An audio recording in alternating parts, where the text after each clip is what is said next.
To quickly take a full screen screenshot in Windows 11, press the Windows plus Print Screen keys on your keyboard. Alternatively, and only if your keyboard doesn't have a print screen key, instead press Function plus Windows plus Spacebar on your keyboard. Alternatively, to take a screenshot in Windows 11 using a simplified version of the Snipping Tool app, either press the Print Screen key or press the Windows plus Shift plus S keys on your keyboard. A small toolbar for the Snipping Tool app then appears at the top of the screen. Click the Snipping Mode drop-down button, which should be the third button from left, to select the type of screenshot to take. It defaults to rectangle.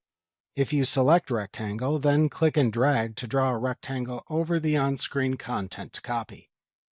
If you select window, then click a window on screen to copy it. If you select full screen, Windows copies the whole screen. If you select freeform, then click and drag around the content on screen to copy it.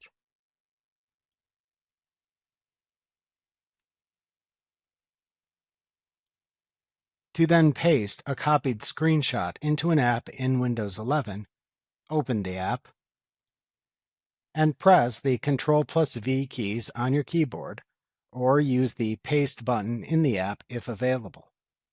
The Snipping Tool app determines how to save copied content in Windows 11. By default, the Snipping Tool in Windows 11 saves screenshots to the Screenshots folder in the Pictures folder for each user. However, you can change this location or disable saving screenshots by changing the Snipping Tool settings. To change the Snipping Tool settings, open the app.